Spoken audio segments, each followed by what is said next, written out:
नमस्ते दोस्तों, कैसे हैं आप सब। होप करती हूँ कि आप एकदम बढ़िया होंगे, मजे में होंगे। आज की टिप्स एंड ट्रिक्स आपको बहुत ज्यादा पसंद आने वाली है क्योंकि बहुत ही बेहतरीन बेहतरीन काम के टिप्स हैं जिनसे आपको बहुत कुछ सीखने को मिलेगा। तो चलिए वीडियो को शुरू करते हैं। और वीडियो अच्छी लगे दोस्तों तो एक लाइक जरूर करिएगा। तो यहाँ पर हमारी जो आज की सबसे पहली टिप है प्याज को लेकर है। हम अक्सर सब्जी बनाते हैं, प्याज तो चॉप करते ही हैं, लेकिन प्याज चॉप करने के बाद हम हाथों को अगर सिंपल पानी से वॉश करते हैं तो आपने देखा है कि हाथों में प्याज की स्मेल रह जाती है। ऐसे टाइम पर हम लेडीज एक काम कर सकती हैं, जैसे मैंने यहाँ पर हाथों को पानी से वॉश किया है, एक ले लिया स्टील का चम्मच और स्टील के चम्मच से आप अपने फिंगर्स को अच्छे से रब कर लीजिए। फिंगर्स को स्टील के चम्मच से रब करते ही करते आप देखेंगे कि प्याज की स्मेल बिल्कुल निकल जाती है। और ये मेरा आजमाया हुआ नुस्खा है, इससे मुझे बहुत ज्यादा रिलीफ मिलता है। आप भी एक बार इस टिप को जरूर अपना कर देखिएगा। आइए बढ़ते हैं आज की अपनी नेक्स्ट टिप की तरफ। आज की मेरी जो नेक्स्ट टिप है वो नॉन स्टिक कुकवेयर्स को लेकर है, यानी कि बर्तनों को लेकर है। कई बार क्या होता है कि हम नॉन स्टिक बर्तन को गैस पर रखते हैं और हम चाहते हैं विदाउट ऑयल खाना बनाना। बिना तेल डाले हमें पता नहीं चल पाता है कि हमारा पैन कितना गर्म है। उस टाइम पर आपको एक काम करना है कि पैन को गैस पर चढ़ाने के बाद पानी डालिए। पानी के छींटे डालने के बाद अगर छींटे इस तरह से हैं, एक जगह रखे हुए हैं, फैल नहीं रहे हैं, इनमें आपको गर्मी नहीं दिख रही, इसका मतलब पैन अभी गर्म नहीं हुआ है। लेकिन अगर आपने पैन पर पानी के छींटे दिए तो आपको ये काम 1 से 2 बार करना पड़ेगा। आपने जैसे पैन पर पानी के छींटे दिए और पानी के छींटे जो है वो बुदबुदे फटाफट से इस तरह से बॉइलिंग पॉइंट पे आ जाते हैं और पैन में एक जगह से दूसरी जगह बिखर जाते हैं। तो इसका मतलब पैन आपका पूरी तरह से गर्म हो चुका है कुछ भी चीज बनाने के लिए। अब इस टाइम पर पैन में आप बिना तेल के भी कुछ भी इजीली डालिए, वो चिपकेगा नहीं। इस तरह के पानी की बूंदों को अच्छे से जल जाने दीजिए, उसके बाद से अपना खाना डाल दीजिए, यानी कि जो भी चीज आप बना रहे हैं वो बनाने दीजिए। फिर आप देखेंगे कि जो पैन है बहुत ही बढ़िया तरीके से बिना ऑयल के भी खाने को बना देता है। तो मुझे तो ये टिप बहुत पसंद है। नेक्स्ट टिप देख लेते हैं। हमारे पास इस तरह की चूड़ियां होती हैं, लेकिन कई बार क्या होता है कि इन चूड़ियों को ऑर्गेनाइज करने के लिए हमारे पास प्रॉपर हर बार बैंगल बॉक्स नहीं होता है, क्योंकि चूड़ियां ढेर सारी होती हैं, बैंगल ज्यादा होते हैं। तो बैंगल बॉक्स हर बार हम ज्यादा खरीद नहीं सकते। इसके लिए क्या करिए कि आपको पेपर लेना है, मोटा पेपर, इस तरीके से उसको रोल कर लीजिए। अब इस पेपर में आप अपनी चूड़ियों को कलर वाइज सेट कर लीजिए। जैसे मैंने भी यहाँ पर अपनी ग्रीन वाली चूड़ियों को एक साथ सेट कर लिया है। उसके बाद भी आप देखिए, अगर यहाँ पर जगह है आपके पास इस पेपर रोल में डालने के लिए तो आप थोड़ी सी चूड़ियों को और अरेंज कर लीजिए। हमें यहाँ पर एक ऐसा ऑर्गेनाइजर बनाकर मैं आपको दिखाऊंगी, एक छोटा सा, जो डिब्बे हम फेंक देते हैं। जैसे हमारे पास घर में आपने देखा है कि कुछ ऑनलाइन सामान मंगाते हैं तो अमेज़न वगैरह से जो भी क्रीम शैम्पू वगैरह आते हैं, इस तरह के छोटे-छोटे डिब्बे आते हैं। ये छोटे डिब्बे हमारे बहुत ज़्यादा काम के होते हैं, तो आप इनको फेंकिएगा नहीं।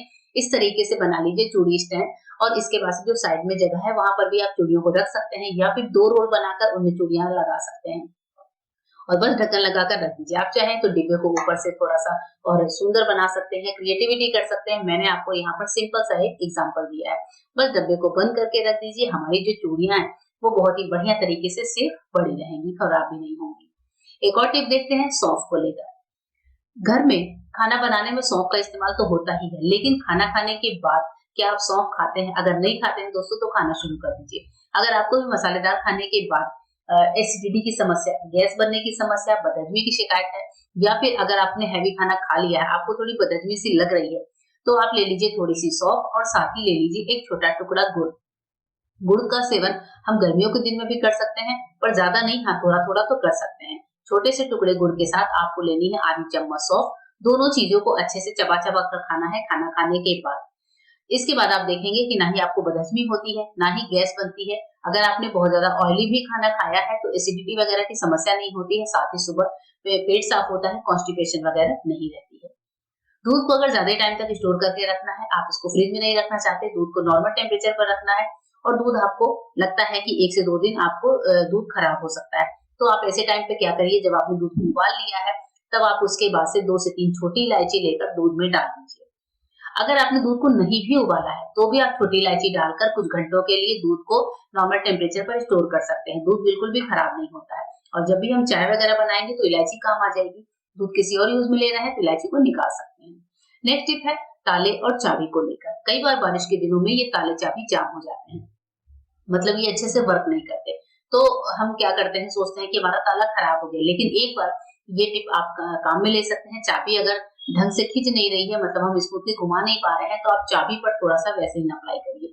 थोड़ी-सी अच्छी क्वांटिटी में वैसलीन को अप्लाई करिए और वैसलीन लगी हुई चाबी से अपने ताले को आप एक बार खोल के और बंद करके देखिए। आप देखेंगे कि जो वैसलीन लगी हुई चाबी है वो बहुत अच्छे से वर्क करने लगती है, अंदर स्मूथली वर्क करती है, ताला खुलना बंद होना आसान हो जाता है। तो ताले को एक बार फेंकने से पहले इस तरीके को जरूर अपना कर देखिएगा। ये हमारी मनी सेविंग टिप है जिससे हमारे पैसे बचते हैं। आइए देखते हैं एक और टिप। नेक्स्ट टिप है प्रेशर कुकर को लेकर। प्रेशर कुकर में आपने जब भी खाना बनाया होगा, स्पेशली चावल चावल के दाने उड़कर क्या होते हैं, हमारे प्रेशर कुकर के ढक्कन में ये जो छेद आपको दिख रहा है यहाँ पर फंसते हैं। सफाई करते टाइम हमें ये दिखते नहीं है और नेक्स्ट टाइम क्या होता है, जब भी हम इसमें कोई और खाना बनाते हैं तो पानी उफन कर बाहर आता है क्योंकि प्रेशर ढंग से निकलता नहीं है।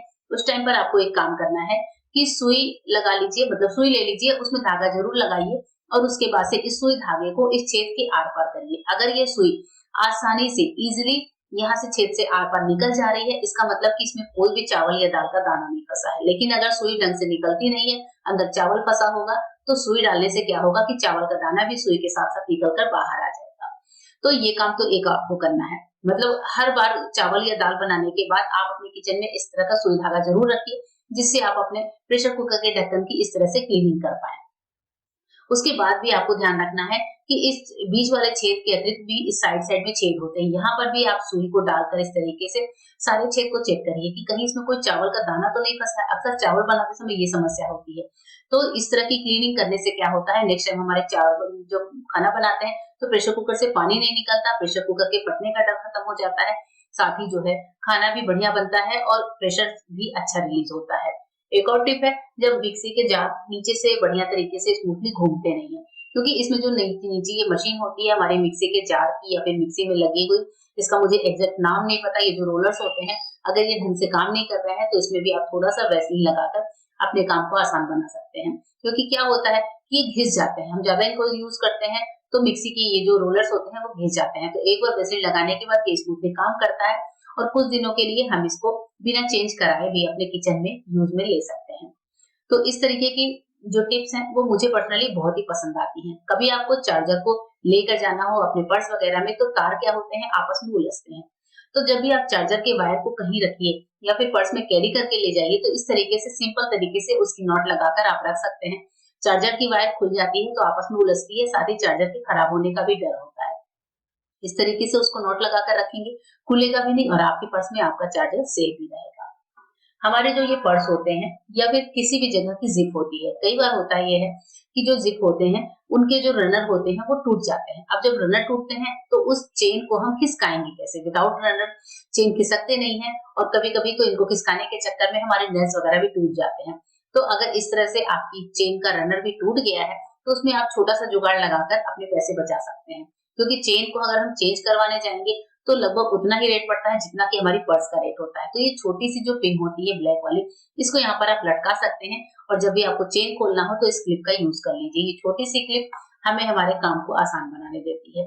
तो मैं तो इस तरह से क्लिप लगाकर अपने पर्स को खोल बंद कर लेती हूँ या फिर किसी भी बैग वगैरह के जो पर्स होते हैं उनकी चेन अगर खराब हो जाती है तो मैं इस तरीके से क्लिप का इस्तेमाल करती हूँ।